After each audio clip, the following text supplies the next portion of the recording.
Hello दोस्तों, welcome to main point study. So आज हम करने वाले क्लास 10th का most important topic that is assertion and reason. ठीक है, और ये हम इस वीडियो के अंदर chapter number 4 globalisation and Indian economy के एजर्शन एंड रीज़न करने वाले हैं। ठीक है, मैं आपको बता दूं कि जितने भी चैप्टर है मैं सबके एजर्शन एंड रीज़न अपलोड कर चुका हूँ। सबका लिंक आपको नीचे डिस्क्रिप्शन में मिल जाएगा। बट मैं आपको बता दूँ, अभी तक हमने जितने भी एजर्शन एंड रीज़न करे हुए ना, सबसे ज़्यादा डिफ़िकल्ट एजर्शन एंड रीज़न इसी चैप्टर के हैं।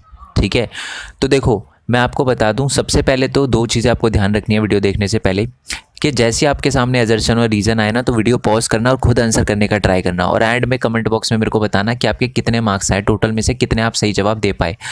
बेशक टफ़ है, ये टफ़ है, मैं बता दूं आपको, इस वाले चैप्टर के बहुत टफ़ हैं, बट आई होप कि आप अच्छे खासे क्वेश्चन का जवाब दे पाओ। ठीक है, और दूसरी बात आपको पता ही है, मैं इस आंसर तो बताता ही हूँ आपको, बट इस बार देखो, जैसे आपको पता ही है कि जैसे मैं एजर्शन बताता हूँ फिर रीज़न बताता हूँ, और अगर दोनों सही होते हैं तो हम देखते हैं कि रीज़न का एजर्शन से कोई लेना देना है या नहीं है।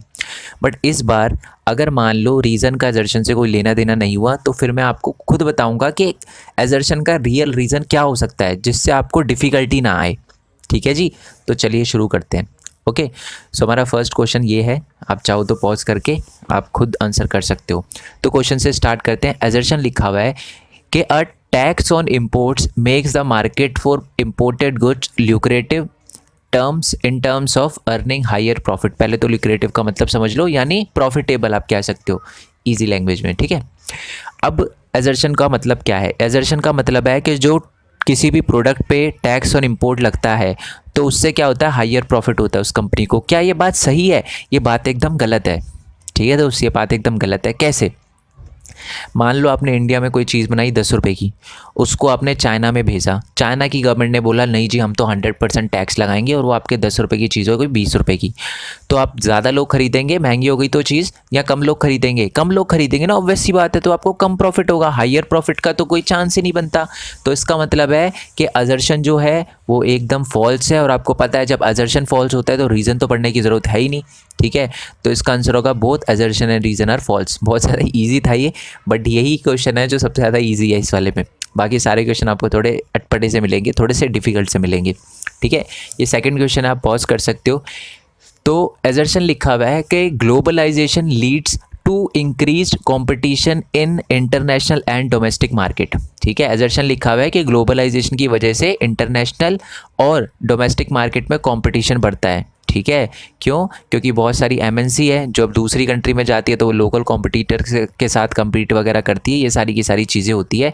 तो इसलिए हम कह सकते हैं कि ग्लोबलाइजेशन की वजह से क्या बढ़ा है, हमारा इंटरनेशनल और डोमेस्टिक मार्केट में कॉम्पिटिशन बढ़ा है। तो ये जो एजर्शन है वो एकदम सही लिखा हुआ है। अब आते हैं रीज़न पे। रीज़न लिखा हुआ है कि globalization also makes the consumer better off as they have variety of goods to choose from the lower price. क्या ये बात सही है? ये बात एकदम सही है। क्यों?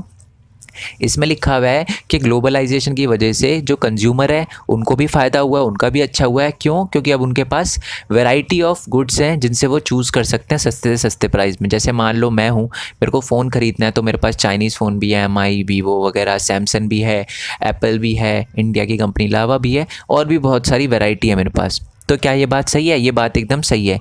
बट अब तो एजर्शन भी सही, रीज़न भी सही। अब रीज़न का क्या एजर्शन से कोई लेना देना है? बिल्कुल नहीं। क्यों? मैं आपको बताता हूँ। एजर्शन लिखा हुआ है इस पर, globalization leads to increase competition in the international and domestic market. Globalization की वजह से इंटरनेशनल और डोमेस्टिक मार्केट में कंपटीशन बढ़ा है। क्यों कंपटीशन बढ़ा है? क्योंकि ग्लोबलाइजेशन की वजह से बहुत सारी जो कंपनियां होती है वो दूसरी कंट्री में जाके लोकल और वहाँ की जो बड़ी कंपनियां होती है उनके साथ कॉम्पीट करती है। तो इसलिए हम कह सकते हैं कि ग्लोबलाइजेशन की वजह से कॉम्पिटिशन बढ़ा है इंटरनेशनल एंड डोमेस्टिक मार्केट में। क्या इस वाले रीज़न में कहीं भी एमएनसी लिखा है जो मैंने अभी बोला? नहीं लिखा हुआ। कहीं भी लिखा हुआ है कि जी फॉरेन कंपनी आके कंपटीशन करती है, इसी की वजह से ट्रेड करती है और दूसरी कंट्री में आती है, इसी वजह से कंपटीशन बढ़ा है? ये तो कहीं नहीं लिखा है। यहाँ तो कंज्यूमर के बारे में लिखा है। लिखा हुआ सही है कंज्यूमर के बारे में, बट इसका अजर्शन से कोई लेना देना नहीं है। क्यों लेना देना नहीं है वो मैं आपको बता चुका हूँ। ठीक है, ऐसे ही कह रहा था मैं, तो मैंने आपको रियल रीज़न बता दिया अजर्शन का कि क्या होना चाहिए था। तो इसका आंसर है बी, कि both assertion and reason are true but the reason is not correct explanation of assertion. ठीक है जी, आई होप आपको ये क्लियर हो गया हो। नेक्स्ट क्वेश्चन पे आते हैं। नेक्स्ट क्वेश्चन लिखा हुआ है कि foreign trade creates an opportunity for the producer to reach beyond the domestic market। ठीक है, जो हमारे फॉरेन ट्रेड होता है उसकी वजह से इंडिया के या किसी भी कंट्री के जो प्रोड्यूसर होते हैं वो भी दूसरी कंट्री की मार्केट में भी अपनी चीज़ें बेच सकते हैं, डोमेस्टिक मार्केट से बाहर निकल सकते हैं। जैसे पहले तो ये बात सही है, हाँ ये बात सही है। कैसे? देखो, मान लो इंडिया की कंपनी मानते हैं हम टाटा। ठीक है, टाटा है ना बहुत सारे कंट्री में है। क्यों? क्योंकि फॉरेन ट्रेड हो रहा है। अगर फॉरेन ट्रेड ना होता तो आज भी टाटा इंडिया के अंदर होती, बट फॉरेन ट्रेड हो रहा है, इसी की वजह से टाटा ज़्यादातर कंट्री में है। बांग्लादेश में जाओगे, नेपाल में जाओगे, लंदन, ब्रिटेन में भी बहुत सारी चीज़ें मिलती है टाटा की। ठीक है, तो ये बात एकदम सही है। जो फॉरेन ट्रेड हुआ है उससे जो प्रोड्यूसर है उनको भी अपॉर्चुनिटी मिली है कि वो डोमेस्टिक मार्केट से बाहर निकल सकें, उनकी रीच बढ़े। ओके, अब रीज़न पढ़ते हैं। रीज़न लिखा हुआ है कि foreign trade expand the choice of goods beyond what is domestically produce. ठीक है, रीज़न ये लिखा हुआ है कि फॉरेन ट्रेड जो है उसकी वजह से चॉइसेस बढ़ी है कंज्यूमर के लिए। ठीक है, जो डोमेस्टिकली प्रोड्यूस होती है, जैसे कि मान लो मैं हूँ, ठीक है, फॉरेन ट्रेड हो रहा है इंडिया के अंदर, जिसकी वजह से मेरे को आज बहुत सारी वैरायटी ऑफ गुड्स देखने के लिए मिलते हैं। तो क्या ये बात सही लिखी हुई है? बिल्कुल, ये बात एकदम सही लिखी हुई है। फॉरेन ट्रेड की वजह से, ठीक है, हमें बहुत सारे ऐसे प्रोडक्ट देखने के लिए मिलते हैं जो कि डोमेस्टिकली प्रोड्यूस जो हैं वो नहीं होते। ठीक है, बियॉन्ड द डोमेस्टिकली प्रोड्यूस्ड है। ठीक है, तो ये लाइन एकदम सही लिखी हुई है। तो यानी रीज़न भी सही है, एजर्शन भी सही है।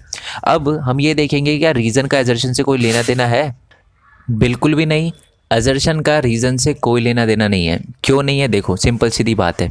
एजर्शन लिखा हुआ है कि फॉरेन ट्रेड जो है, फॉरेन ट्रेड से प्रोड्यूसर को अपॉर्चुनिटी मिली है कि वो डोमेस्टिक मार्केट में अपने चीज़ें बेच सके। क्यों? क्योंकि ग्लोबलाइजेशन की मदद से वो दूसरी कंट्री में जा सकते हैं और अपनी चीज़ें बेच सकते हैं। यहाँ पर बैठे बैठे, इंडिया के अंदर बैठे बैठे भी बहुत सारे जो हमारे इंडियन प्रोड्यूसर है वो दूसरी कंट्री में अपनी चीज़ें बेच सकते हैं बिकॉज ऑफ टेक्नोलॉजी। ठीक है, तो ये था इसका आंसर। बट क्या रीज़न में यही बात लिखी हुई है? The answer is no. Reason में ये बात नहीं लिखी हुई, तो इसलिए इसका आंसर होगा both assertion and reason are true but the reason is not correct explanation of assertion. ठीक है जी, अब आते हैं नेक्स्ट क्वेश्चन पे। तुम्हारा नेक्स्ट क्वेश्चन लिखा हुआ है कि rapid improvement in technology has been the one major factor that has stimulate the globalization process. Rapid improvement, technology में रैपिड इम्प्रूवमेंट की वजह से हमारा ग्लोबलाइजेशन प्रोसेस बढ़ा है। क्या ये बात सही है? बिल्कुल ये बात सही है। रैपिड जो आपकी टेक्नोलॉजी में चेंज आया है उसकी वजह से आपकी ग्लोबलाइजेशन प्रोसेस बढ़ी है। ठीक है, अब रीज़न पे आते हैं। रीज़न लिखा हुआ है कि developing countries are likely to become par with the developed country with in terms of technological development due to globalization. इसका मतलब है कि टेक्नोलॉजी कि मतलब आने की वजह से और ग्लोबलाइजेशन होने की वजह से टेक्नोलॉजिकल जो डेवलपमेंट है वो डेवलपिंग कंट्री के अंदर भी डेवलप्ड कंट्री के साथ ही हो रहा है। मतलब टेक्नोलॉजी के मामले में दोनों साथ में आ रही है, धीरे धीरे डेवलपिंग कंट्री या डेवलप कंट्री के साथ में आ रही है टेक्नोलॉजी के मामले में because of globalization, due to globalization. क्या ये बात सही है? ये बात बिल्कुल सही है। क्यों? क्योंकि ग्लोबलाइजेशन है, एक कंट्री की जो टेक्नोलॉजी है वो दूसरी कंट्री में आती है, तो टेक्नोलॉजी भी इम्प्रूव हो रही है डेवलपिंग कंट्री की बिकॉज ऑफ ग्लोबलाइजेशन, क्योंकि वो डेवलप कंट्री से ले रही है। तो क्या बात सही है? ये बात एकदम सही लिखी हुई है। पर अब देखो कि यानी रीज़न भी सही है। अब ये देखो कि रीज़न का क्या असर्शन से कोई लेना देना है? ठीक है, तो रीज़न का असर्शन से कोई लेना देना नहीं है। क्यों? मैं आपको समझाता हूँ क्या रीज़न होना चाहिए था।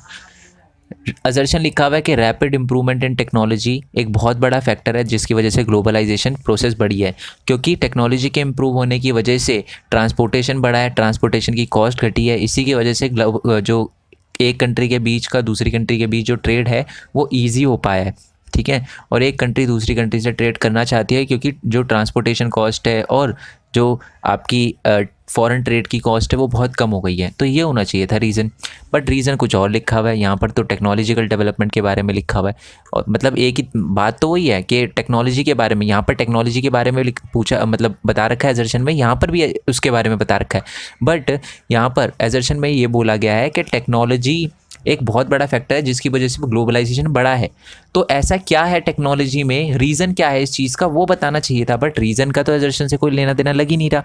ठीक है, जो मैंने लाइनें बोली आपको कि ग्लोबलाइजेशन की वजह से ट्रांसपोर्टेशन बढ़ा है, ट्रांसपोर्टेशन कॉस्ट घटी है, ये तो था ही नहीं। तो इसका मतलब both assertion and reason are true but the reason is not correct explanation of assertion. ठीक है, आई होप आप अच्छे से समझ पा रहे हो। नेक्स्ट है कि अजर्शन पे आते हैं, पॉज कर सकते हैं आप वीडियो। अजर्शन पे आते हैं कि foreign trade and foreign investment result of in disintegration of production across the country.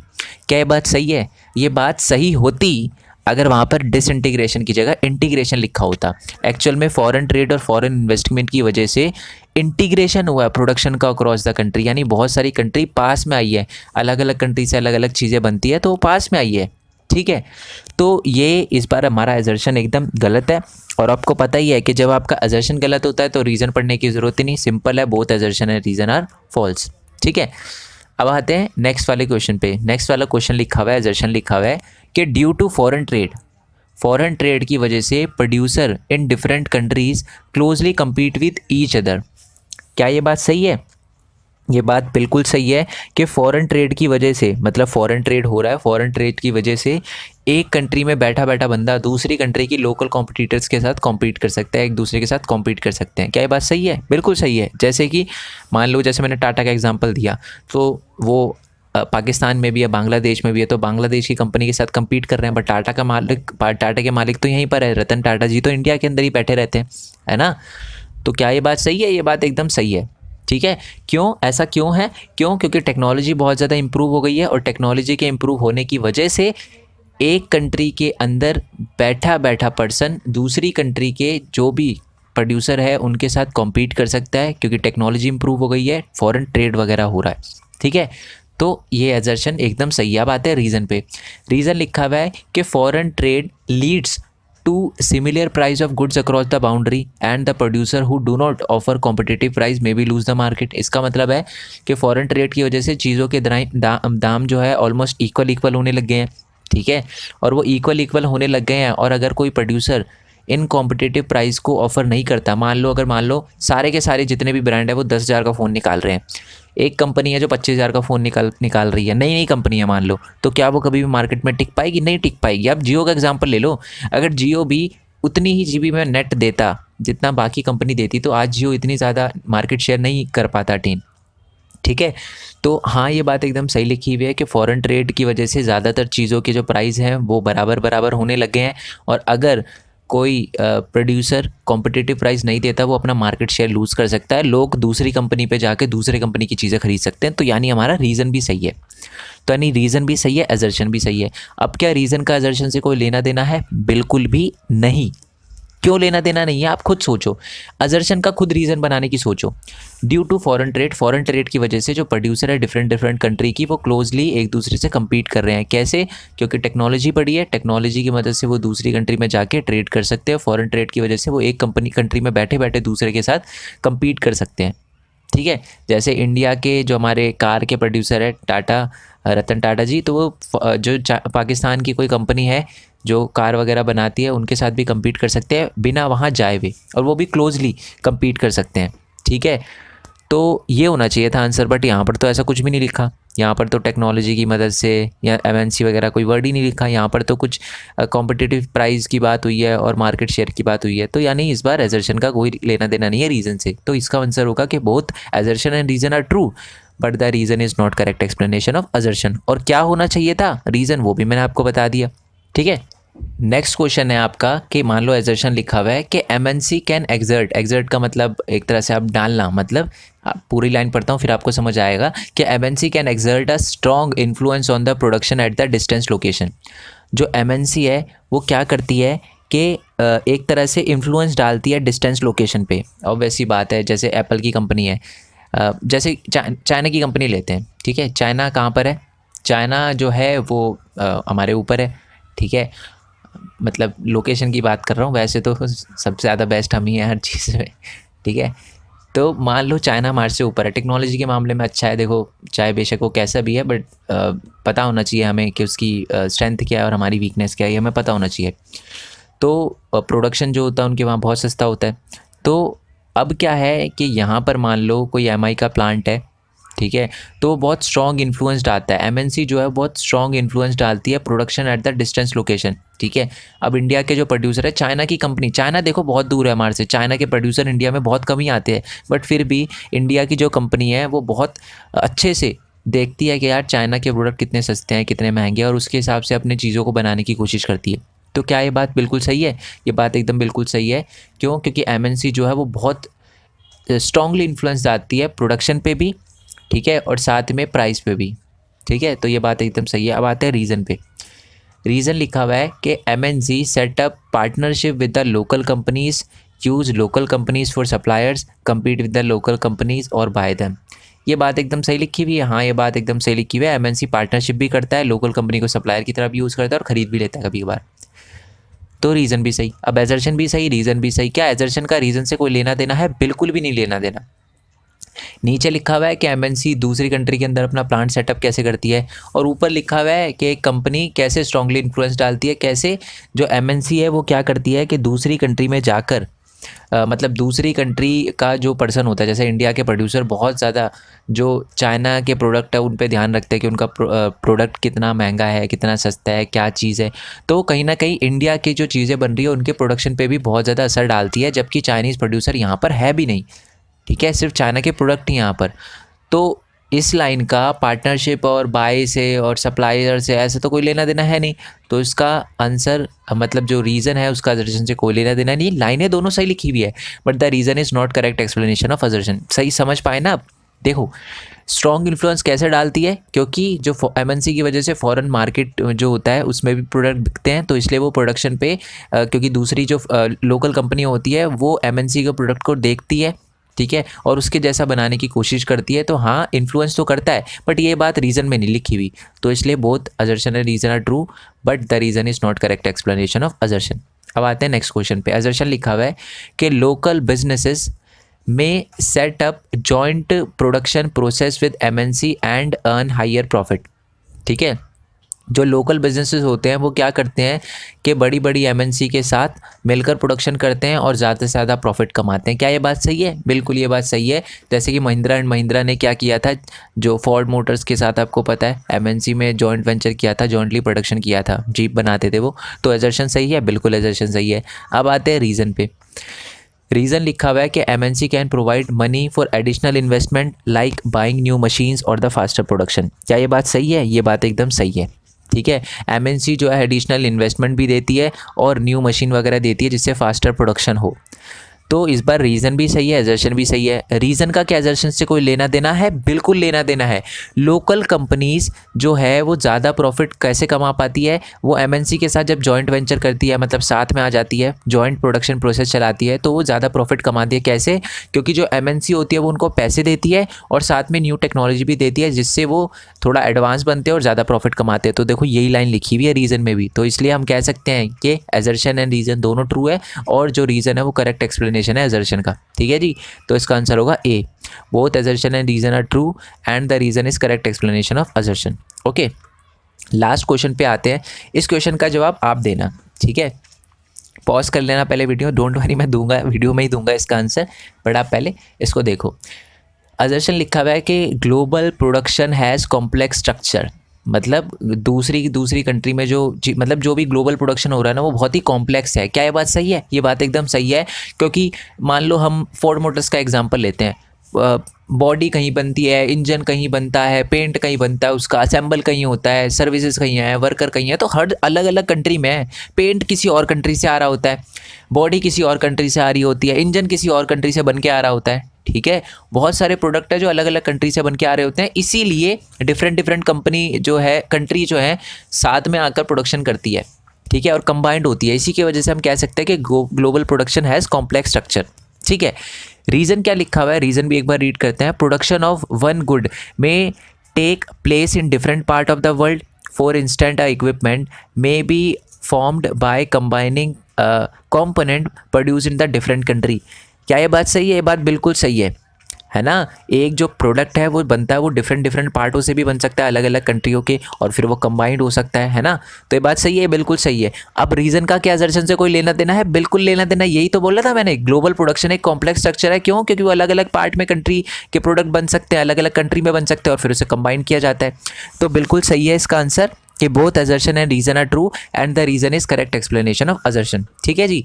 So I hope आपको वीडियो अच्छी लगी हो। ये असर्शन एंड रीज़न की हमारी लास्ट वीडियो है। अगर किसी बच्चे की कोई कोई स्पेशल चैप्टर को लेकर डिमांड हो कि सर इसके भी बना दो एजर्शन रीज़न, तो बता देना मेरे को, ठीक है। आई होप आपको वीडियो अच्छी लगी हो तो वीडियो को लाइक करना, चैनल को सब्सक्राइब करना, जितना हो सके इस दोस्त वीडियो को शेयर करना, जिससे बाकियों को भी पता चले। मैंने देखा है बच्चे मेरे एफर्ट को बहुत प्रेज़ कर रहे हैं, वीडियो शेयर करते हैं, तो थैंक यू सो मच यार, ठीक है। एंड मेरे को लगा नहीं था कि कभी 43,000 हो जाएंगे, बट हो रहे हैं। बिल्कुल इम्पॉसिबल लगा था जब चैनल स्टार्ट किया था, बट आपके सपोर्ट की वजह से हो रहे हैं, तो थैंक यू सो मच, ठीक है। एंड ऐसा ही आई होप कि आपका सपोर्ट बना रहे, तो वीडियो को ज़्यादा से ज़्यादा शेयर करना। हमारा मोटिव पता है क्या, 100 मार्क्स है, सिंपल, ठीक है। तो उसके लिए दोस्त notes plus MCQ plus PYQs chapter wise वो कर लेना। मैं बता रहा हूँ 1 मार्क्स भी आपका कम नहीं होने का वाला। और उसके बाद 2 सैम्पल पेपर अपलोड किए हैं, वो देख लेना, और फिर एजर्शन और रीज़न, ठीक है। वैसे तो एजर्शन और रीज़न आपसे रिक्वेस्ट रहेगी कि वीडियो देखकर करो। वीडियो देखकर क्यों करो यार, क्योंकि बच्चों को क्वेश्चन भी मिल जाते हैं ना, तब भी उनको पता नहीं चलता कि जी ये रीज़न सही है तो सही है क्यों, ठीक है। तो इसलिए मैं देखो पूरा एक्सप्लेन करा मैंने अच्छे से एग्जांपल देके, जिससे आपको पता चल जाए ये रीज़न सही है तो क्यों सही है, ठीक है। तभी मैंने आपको अच्छे से टाइम लेकर बताया। ओके, सो वीडियो को शेयर कर सकते हो। और एक बहुत इंपॉर्टेंट बात यार, मैंने एक न्यू चैनल बनाया है, लिंक आपको नीचे डिस्क्रिप्शन में मिल जाएगा और ऊपर आई बटन में दिख रहा होगा, ठीक है। अभी तक मैंने उस चैनल पे कुछ अपलोड नहीं किया, आपको जैसे दिख ही रहा होगा। उस पर 1000 सब्सक्राइबर है, बट एक्चुअल में जब चैनल पे जाओगे तो 2300 से ज़्यादा सब्सक्राइबर हो चुके हैं वहाँ पर, जबकि मैंने कुछ वीडियो भी अपलोड नहीं करी। ऐसा क्यों कर रहे हैं बच्चे, सब्सक्राइब क्यों कर रहे हैं एक ऐसे चैनल को जिस पे कोई वीडियो नहीं है? मैंने ये बोला है कि वहाँ पर मैं अपनी यूट्यूब जर्नी के बारे में बताऊँगा, फेस के साथ वीडियो बनाऊँगा, ठीक है। और ये बताऊँगा कि मैंने यूट्यूब से कैसे अर्न किया और आप यूट्यूब से कैसे अर्न कर सकते हो। ये मोस्ट इंपॉर्टेंट बात है, ठीक है। क्योंकि बहुत सारे बच्चों को थोड़ा सा पैसे से रिलेटेड प्रॉब्लम आती है, तो मैं नहीं चाहता वो आए। तो मैंने यूट्यूब से कैसे अर्न किया वो मैं आपको बताने वाला हूँ, और बिल्कुल ज़ीरो से। ऐसा नहीं है कि मेरे किसी दोस्त ने, वो भी यूट्यूबर था, उसने बोला, ऐसा कुछ नहीं है। मैंने खुद ही स्टार्ट किया था, ठीक है। ज़ीरो नॉलेज, थंबनेल से लेकर सारी चीज़ें मैंने खुद बनाई है, सारी चीज़ें सीखी है। तो मेरा भी, आपने इतना सपोर्ट किया है तो मेरी भी रिस्पॉन्सिबिलिटी बनती है कि मैं आपको भी कुछ रिटर्न में दूँ। तो उस चैनल को सब्सक्राइब कर लेना, और यार नोटिफिकेशन बेल दबा देना, क्योंकि मैं पहली वीडियो के साथ ही धमाका मचाने वाला हूँ। पहली वीडियो में ऐसे प्लेटफॉर्म के बारे में बताऊँगा जिससे आप अच्छा खासा अर्न कर सकते हो, ठीक है। तो अगर वीडियो डाल दी होगी तो देख लेना, और चैनल को सब्सक्राइब करके नोटिफिकेशन बेल दबा देना, दोनों चैनल की, ठीक है। बाकी आप चाहो तो मेरे को इंस्टाग्राम, फेसबुक और ट्विटर वगैरह पे फॉलो कर सकते हो, ओके। और टेलीग्राम चैनल ज्वाइन कर लेना, वहाँ पर मैं क्विज़ वगैरह भी लूँगा, ठीक है। मैं क्विज़ वगैरह बना रहा हूँ आपके लिए टेलीग्राम पे, ठीक है। तो उस चैनल को ज़रूर जाके ज्वाइन कर लेना, फ्री है दोस्त, कोई पे नहीं है, ठीक है। मेन पॉइंट स्टडी पे सब फ्री है, सब, ठीक है। सो नेक्स्ट वीडियो के लिए स्टे ट्यून, तब तक के लिए थैंक यू सो मच। जय हिंद, जय भारत, वंदे मातरम, and thanks for your support.